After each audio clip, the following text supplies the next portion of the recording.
to recharge, to just rest in the spiritual energy and regain our natural energy. Then when we come out of that, we feel refreshed and we're ready to, again, engage in all kinds of activities. So consciousness is always there. But the problem is we don't know what consciousness is. We have no understanding, no concept of consciousness. Especially in materialistic society, their knowledge of consciousness is almost zero. They speculate about consciousness, but they have no real knowledge. They say that consciousness is a function of the brain. But yet we know of people who have had half their brain removed because of a tumor or something, or a birth defect. And they're still conscious, just like an ordinary person. So what's that all about? What that means is that the brain is only an interface. It's just like we plug the camera into the computer and there's an interface that passes information back and forth. So the brain is just an interface that passes information back and forth to the soul from the body. It's not the source of consciousness. It's simply one of the instruments of consciousness. Just like any other bodily organ, it's an instrument. And the consciousness is the driving force behind it. So we have to understand the central position of consciousness. When Srila Prabhupada was asked, well, what are you teaching? He said, I'm teaching Krishna consciousness. Yet if you ask all these different devotees who are saying that they're teachers and preachers and gurus and stuff like that, they cannot explain what is consciousness. How can they teach Krishna consciousness if they don't know what is consciousness?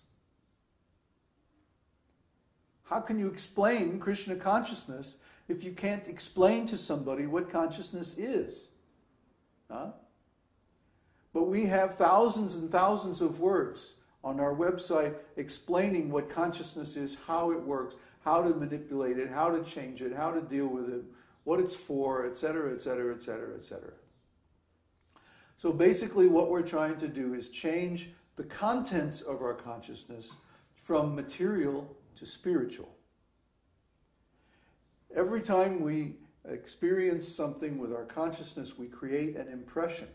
An impression is like a recording. It's like there's a little video recorder going on all the time in our mind. And it's recording every experience that we have, not only of vision, but also of hearing, taste, touch, all the senses. And the quality of those experiences is either spiritual or material. When the content of our consciousness is material, then we're in material consciousness. When the content of our consciousness is spiritual, then we're in spiritual consciousness. The difference between material and spiritual is that material is temporary and spiritual is eternal. Material is conditioned and limited. Spiritual is transcendental and unlimited.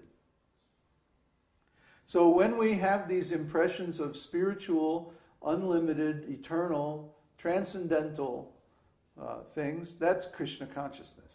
It's so simple. But who can explain this? Very few people. They explain Krishna consciousness as if it's some kind of thinking about Krishna or some kind of activity in relationship to Krishna. And that's the beginning of Krishna consciousness, yes. But in the highest conception of Krishna consciousness, it's a complete transformation of our whole consciousness from the context of material life to the context of spiritual life. In other words, it's an ontological change, an ontological transformation. I use this word a lot, ontology, ontological. Why? Because our ontology influences our consciousness by changing the meaning of our experience. You go to any traffic court and you listen to the defendants and the prosecutors and the lawyers. And they're all talking about the same experience. They're talking about the same incident.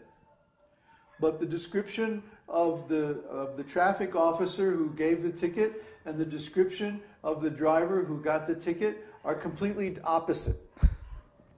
Oh no, I wasn't speeding. I was just, maybe my foot got stuck on the pedal or something. And the officer's going, oh, he was going 65 in a 50 zone. Huh? So who is right? They're both talking about the same experience, the same event, the same fact, but they give it different meanings according to their different ontology. Similarly, a spiritual conscious person gives different meaning to the events of ordinary life than a material conscious person. A material conscious person is always looking for a material cause, isn't it?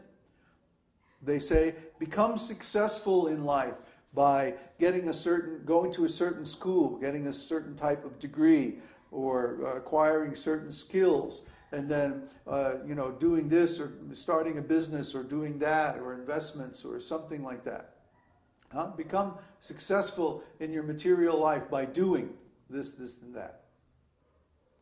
Whereas the spiritual person says, whatever happens in your life is a result of your previous activities, karma. The karma that you created in your past life is creating everything that happens in this life. And what you do in this life is determining what's going to happen in the next life. So if you're supposed to get money, if we're supposed to get happiness, or if we're supposed to get success or whatever, it's going to happen no matter what we do, because it was already created, the causes were already created in the previous life. And there's so many stories of people who accidentally became famous, who accidentally became rich, who just somehow or other discovered a great business and built it into this huge company or something like that. There's many, many stories like that. For every story about somebody who became rich and famous or whatever by methodical work, there's another story about someone who just accidentally fell into it. So what's really going on? What's really going on is that we have a relationship with Krishna. And Krishna remembers everything that we did in the previous life. And he knows all of our desires. And because he loves us, he wants us to have the best things in life. But if we persist in wanting inferior things, well, then he arranges for those desires too. So, because of our relationship with Krishna, and because Krishna is a person, and because he's all-powerful, all-knowing, and independent, then he creates these different situations according to that relationship, according to our personal relationship. We may not be aware that we have a personal relationship with Krishna, but he is, and he acts accordingly. So in this way, many, many things happen that we cannot explain from a material point of view, because according to the material point of view, there's no cause. There's no material cause for what happened. And so our intelligence becomes stunned, and we say, oh, I can't understand this. Why did that happen? There's even this whole book written about this called, Why Do Bad Things Happen to Good People? Of course, we don't exactly agree that they're good people, but that's another story. The thing is, they cannot identify what is the material cause for the things that happened in their lives. So they freak out. They drive themselves crazy. So, what did I do? What did I do? Well, you didn't do anything. It just happened. But actually, nothing happens without a cause.